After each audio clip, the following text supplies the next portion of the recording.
and fill the paper with the message that it wants to send. Welcome to the Aviatrix Book Review Writers Room. I am continuing my conversation with author Robin Kardon, who is the author of Fly Girl and Angel Flight. And we're going to just talk a little bit more about your writing background. So you mentioned that you had written this.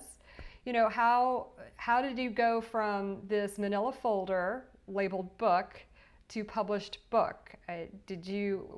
Tell me about that evolution. Well, again, I had carried around this 83-page manila folder that said book, or I shouldn't say that the manila folder carried 83 pages that said book, which was the very, very, very first draft of Fly Girl. And I realized that to finish it, I had to become educated in how to write a novel. I always joke that I used to think, and I read so much, and I always have, I always used to think that, you know, the major writers, you know, they'd sit down at the typewriter, they'd peck out a book and it would just pop out, you know, perfect, you know, ready for binding. It occurred to me that there was a great deal more to it than that. So I had to learn the craft of writing a novel. There's a local organization here in San Diego called San Diego Writers Inc. That has been around a long, long time. And we are very fortunate to have a very, very rich cadre of published authors, New York Times bestsellers, you know, international bestsellers who live in San Diego and teach here. And I was a student in the very first novel writing certificate program that San Diego Writers Inc. ever offered. And it was a year-long program that was taught by Tammy Greenwood, who writes as T. Greenwood, and who has published 13 novels, most of them international bestsellers. They're superb. Tammy is not just a superb writer and author, she's also a tremendous teacher and mentor. And had it not been for those courses, which are, you know, introduction to writing a novel, how to write plot, how to write scenes, how to develop character, how to put it all together, how to revise your book, how to pitch your book to an agent if you want to get an agent and get a traditional publishing contract. What are the other options you might have in publishing? And had I not taken that year-long course, there would be no Fly Girl. And if there were no Fly Girl, there would be no Angel Flight. It sounds like that was a tremendous resource. That's amazing. Yeah. And so you mentioned if you wanted to find an agent, did you get an agent for this book, for Fly Girl? When Fly Girl was ready to be pitched to an agent, I gave myself 1 year to pitch to agents to see if anyone would be interested in representing me. And I had many agents who requested to read the full manuscript, which is the first step in getting an agent to represent you. But I did not get representation. I really wanted the experience of getting the book published, and I wanted to be engaged in the experience. So I elected not to continue to pursue agents and to work with a hybrid publisher where I would have input into every part of the process. And I think of it as my bachelor's degree in publishing. And, and this is a popular misconception that if the book is not traditionally published, then it is by definition a poor product. And I truly would defy you to read either of my books and tell me that it's a poor product because it's not traditionally published. It is probably cleaner in terms of grammatical errors and typos than a lot of traditionally published books that you'll read. Actually, amen to that. Amen to that. Yep, for sure. And these days, I think more and more, it doesn't matter as much how your book enters the world, but that's how Fly Girl entered the world. And I learned so much from it, which is another reason why I still think, Angel Flight is a better product, even though I'm proud of them both. And then obviously you have to promote your book. So tell us about that. You have to promote your book whether you traditionally publish or not, I guess these days. So how have you approached that? And I was going to make that point. It is critical. For Fly Girl, which was not released during a pandemic, I did a big launch party. I hired a professional publicist. I became extremely active on social media. I started a newsletter. I am still active on social media. I still have the publicist. I still send the newsletter, all of which I think are just basic things. I have a website. These are basic things. These are not extraordinary actions. I think every author has to have what we call the author platform, which should include social media, which should include a website, and which should include a newsletter. Now, I hear people say, well, I don't really like Twitter, but I'm comfortable with Instagram. In my humble opinion, regarding social media, it isn't which platform, it's that you have a platform. We used to say back in the day that, if you like to exercise, the best exercise for you is the one you actually do. And I like to say that the best social media platform for you is the one you actually use. I don't care, I'm not a huge fan of Twitter, although I do use it, but predominantly I'm on Instagram and Facebook. I love my newsletter. I do have an assistant that helps me with that. I love my website. I am completely technologically challenged, so I do have professionals that help me with that. And I love my publicist because she's aggressive, without being annoying. She's brilliant, and she just knows how to get attention. So all those things. And also with Fly Girl, I was an unknown author. I'd never published before. I was not published by a big 5 publishing house. I took the book and I drove all over Southern California to every single bookstore and walked in and with the book and introduced myself to the booksellers and said, will you stock my book? Wow. I will come and do a reading. And I mean, thousands and thousands of miles I drove all over Southern California. And everywhere I traveled, I always carry copies of the book. I just came back from a week in Idlewild, California, which is a mountain town. I saw that blog post on your website. I carried the book. Yeah. I donated, took it to the library. I donated signed copies to the library everywhere I go. When I was in 2 years ago, the last international trip I did was to the United Arab Emirates and to Egypt. I carried copies of the book. I went into local bookstores in Dubai and Abu Dhabi and Egypt and tried to interest them in my book. I left copies at every hotel I stayed at, on the ship we cruised down the Nile on. I do those things. Anything I can think of to do, I do. It sounds like a lot of work. It's an unbelievable amount of work. How do you balance? So I have a question because, even with this project, I'm trying to balance like making sure that I'm posting, frequently and kind of generating more followers, which I've been doing reasonably well, but that takes a lot of creative energy. It takes a lot of creative energy. It takes time. And then I also want to focus on my writing. So how do you balance those things? It comes in spurts. I'll be perfectly frank with you. Recently, I had a major project to do, a creative project to do for the third book for an editor who had asked me to do this project. And it was going to take a lot of time and I had a deadline.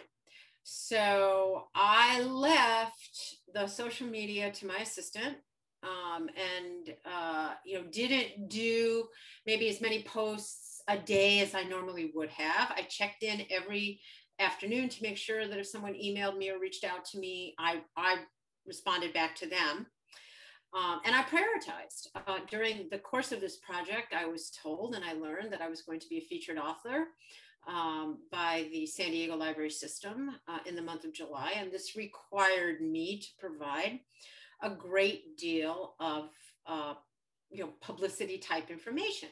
And I have those things standing by. You always want to have your book cover, author bio, blurb about the book, social media links, buy links, link to your newsletter, link to your website. You always need to have those in a file because that is what people ask for.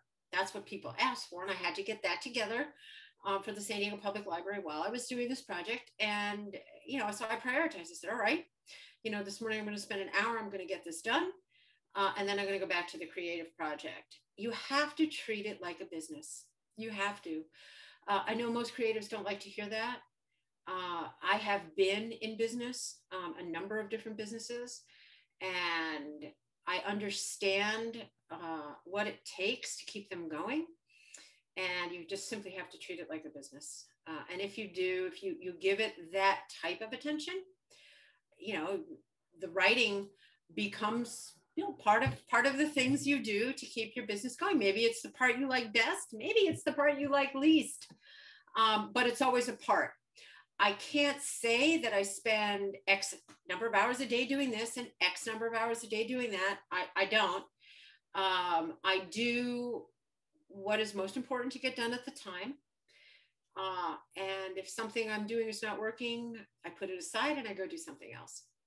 I'm still figuring out what my balance is, because I go in spurts too. Can I make I'm literally about to sit down and write a blog post, a 2-part blog post called Your Best versus Balance. And one of the things when I was consulting with job applicants, they would always ask about a position they were pursuing, what about work-life balance? And my response was, it doesn't exist. You have to think of it differently. Think of it as work-life integration. How do the two ebb and flow? Because there are going to be times when your personal life takes precedence, and there are going to be times, at the expense of your professional life. And there are going to be times when your professional life takes precedence at the expense of your personal life. It's just the way it works. To think that there is a balance, and at the end of the day, it's always equal, it will only frustrate you. It will only frustrate you moving forward. I hear you. I don't know where you are. I don't know where many of our writers are in aviation, but presumably they are not writing typically to make a living. And so where I was in the military, I had to do the thing. There were no, I couldn't just call in sick or take a day off. I get it. And same for you when you're flying or when you're a lawyer or working anywhere. But when your work now is sort of your creative passion and your creative drive, and you want it to succeed, I find myself almost more obsessive about that than I might have been about studying for a flight. And so that's right. It's all self-induced. It's a bit, yeah, the pressure is to a large extent self-induced. Now, I mentioned a writer and mentor and teacher named Tammy Greenwood. Her writing, she put out for a long time, she put out a novel a year. I still don't know how she did it, and they were superb. It was to support her family. They relied on her advances and her Absolutely. royalties. And I respect that too. And I don't know how you do that, but I respect that. I. I have no delusions about making money doing this, though. but Tammy did and does. She's very, very sought after author and teacher, an editor. Actually, she did a lot of editing on Fly Girl, and made it a much better. Helped me make it a much better novel. But the point is, I think when you develop a professional persona, and you look at what you're doing as a profession, whether it's to support yourself or not, you're only going to approach it that way.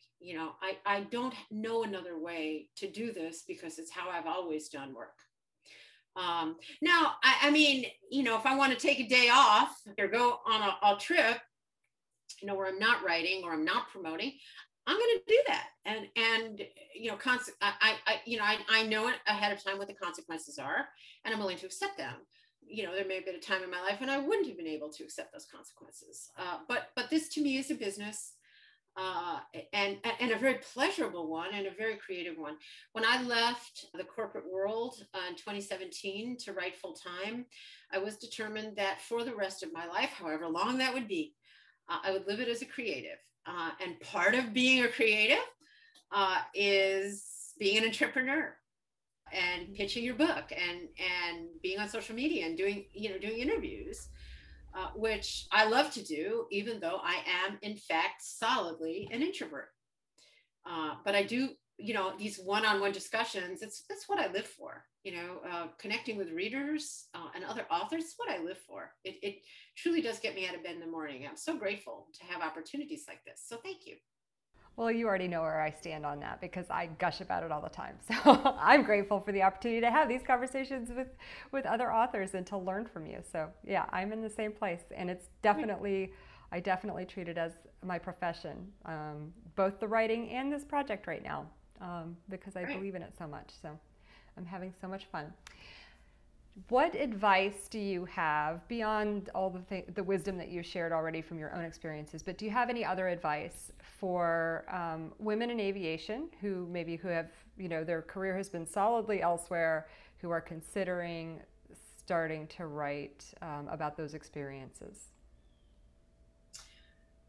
Ask yourself what your why is. Why do you want to write about them? Before you enter into this domain, you should have a clear idea of your motivation and why you want to tell the story that you want to tell. So once you've honed in on that, do you want to write, maybe a timeline and share it with your family or share it with your children? Do you want to write, about something that happened to you, which is, more fly girl type writing, if you want to write a novel or a memoir? Do you want to just make sure there's a record of things? Decide what your why is. And once you've decided that, and once you've decided what format you'd like your writing to take, learn how to do it. It isn't intuitive. It's not anything, unless you've been trained, that you really know how to do. I certainly didn't.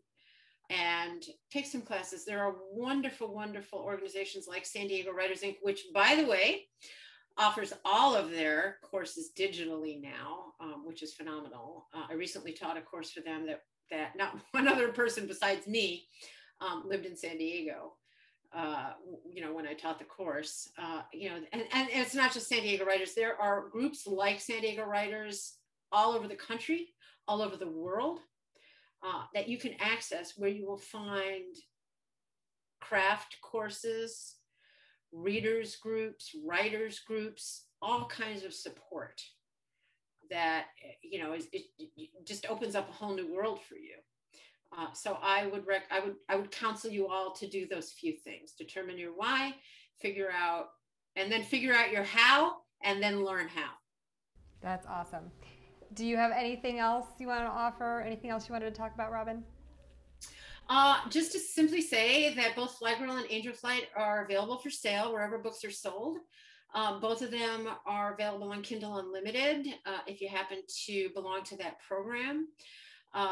Anyone is welcome to reach out to me either through my website or through the Aviatrix Book Club or Aviatrix Writers if they're interested in getting a signed copy, or they're interested in asking me any questions about either the book, maybe appearing at a book club, giving a talk, or their writing journey if they'd like some advice. I have always tried to respond to every request for assistance graciously and in a timely fashion. Well, I appreciate it, Robin. Thank you so much once again for your support of both the book club and the writers group, and we have more opportunities to learn from you. I know we talked about doing a discussion in August, so thank you so much, and we'll see you on the calls. Thanks, Liz. Appreciate it.